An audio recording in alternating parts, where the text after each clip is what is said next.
Esta noticia del incremento del salario mínimo, como tiene tantas arandelas, pues requiere el análisis de muchas personas, así como el profesor Fernando Quijano, y por eso tenemos en línea a el doctor Luis Fernando Mejía, que fue director por varios años de FEDesarrollo, que es el think tank, el tanque de pensamiento, el centro de estudio y de análisis más importante de Colombia. Doctor Mejía, gracias por estar en Tarde Pero Llego. Hola Juan Carlos, ¿qué tal? Muchas gracias por la invitación. Un saludo muy especial a todas las personas conectadas. ¿Cómo califica usted el incremento del salario mínimo decretado por el presidente Petro?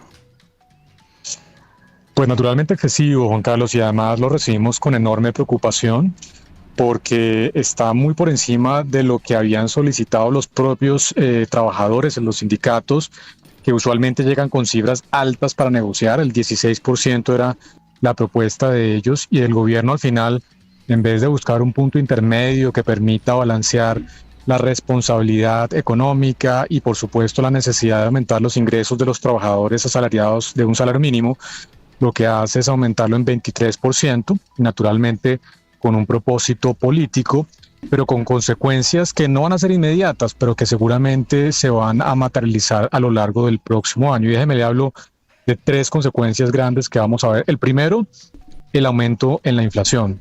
¿Por qué? Porque piense usted en un microempresario que tiene 5 trabajadores en su tienda de barrio, en su panadería, en su peluquería. Ese microempresario en Colombia, que tiene la noticia de un aumento del 23% de su costo laboral, pues inmediatamente va a transmitir parte de ese aumento al consumidor a través de un mayor precio. Así que eso va a generar inflación. El segundo elemento es que ese microempresario seguramente va a decidir disminuir la demanda de trabajadores. No va a pasar de 5 a 4 o a 3 seguramente, y eso implicará una mayor tasa de desempleo. Y el tercer camino seguramente va a ser informalidad laboral, ¿no? Porque como es tan costoso contratar a alguien formalmente, pues seguramente parte de sus trabajadores tratará de contratarlos informalmente. ¿Cuál va a ser el camino? Seguramente una combinación de las tres. Parte de este efecto se verá en mayor inflación, parte en tasa de desempleo, y tal vez lo más preocupante seguramente es la informalidad laboral. Así que fíjese, Juan Carlos, que esta noticia, que en principio suena positiva, realmente va a generar unas consecuencias económicas que van a ser muy negativas, no solamente para los trabajadores que hoy en día ganan un salario mínimo, sino en general para la población a través de los efectos de inflación especialmente. Luis Fernando, aquí haciendo un poquito de oráculos, cuando dices estas consecuencias, ¿tienes más o menos un pronóstico de cuándo podrían darse? Lo digo porque, como empezabas tú, la entrevista era diciendo, evidentemente esto es una decisión política, estamos a puertas de elecciones. ¿Estas consecuencias tendrán lugar antes de las elecciones y estos votos que está sumando se podrían restar? ¿Los trabajadores serán totalmente conscientes de que si suben los precios y de pronto hay más informalidad laboral, ellos son conscientes de que tienen que ver con esta subida del salario mínimo, o no los afectará a ellos directamente en el pensamiento ni cambiará su voto? Eva, mira, ese es un punto muy importante, porque usualmente cuando un gobierno implementa medidas populistas, y hay que decirlo que este aumento del salario mínimo indudablemente es una medida populista, tienen la ventaja de que los beneficios son inmediatos, de corto plazo. Por eso todo el mundo está aplaudiendo la medida, los trabajadores, en fin, los sindicatos, pero los costos de la medida no son inmediatos. Entonces, muy seguramente te diría que a finales del primer semestre, mayo, junio, ya vamos a ver efectos importantes en inflación. Los temas de desempleo también van a tomar tiempo, no son inmediatos, pero deberíamos estar viéndolos ya a mediados del próximo año. Tal vez la informalidad sí puede ser un poquito más rápido, pero a veces para el votante naturalmente es difícil conectar una decisión de política económica como esta con las consecuencias negativas que esto puede traer. Entonces, ahí está el problema de fondo. Hay que hacer mucha pedagogía, hay que también, por supuesto, ir monitoreando las cifras. Y hay otro elemento que no mencioné anteriormente, que también va a ser importante para el próximo año. A mí no me cabe duda que esta decisión va a obligar a la Junta del Banco de la República a subir su tasa de interés, es decir, mayor costo del crédito para las empresas y los hogares, otra consecuencia de esta decisión. Pero sí, ese es el lío de fondo, Eva, y es que los costos no son inmediatos y los beneficios, los aplausos, por supuesto, son inmediatos, pero de muy corto plazo.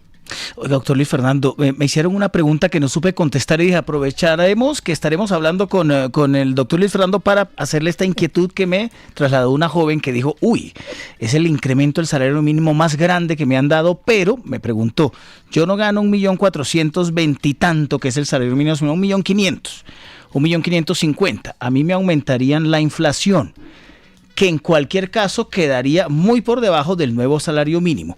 A todos estos que viven la misma situación tendrían que nivelarlos al nuevo salario mínimo de 1.700.000 más el subsidio de transporte de 2 millones.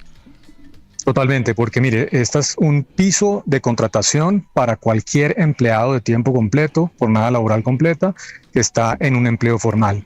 Así que si esa persona que le estaba haciendo esa pregunta es una empleada formal, indudablemente también se va a ver beneficiado por ese aumento del salario mínimo. Ahora bien, la consecuencia también es que infortunadamente estos 2.3 millones de trabajadores que hoy ganan un salario mínimo, no todos van a tener el beneficio del aumento del salario. ¿Por qué? Por lo que mencionaba anteriormente, algunos de ellos seguramente van a ser despedidos, otros van a pasar la informalidad. Y un tema muy importante que ha pasado a lo largo de este año, y el DANE llevó estas cifras a la mesa de concertación. Usted mira las cifras, tuvimos un crecimiento del 25% este año en los asalariados de tiempo parcial, que ganan menos de un salario mínimo porque no están en tiempo completo. No me cabe duda que eso también va a ser un elemento importante el próximo año. Vamos a ver un crecimiento muy grande del empleo asalariado formal, pero especialmente de medio tiempo, producto de las decisiones de las empresas. Ahí está, es Luis Fernando Mejía, conocido economista, exdirector de Fedesarrollo y un experto en estas materias. Doctor Mejía, gracias por haber estado en Tarde Pero Llego.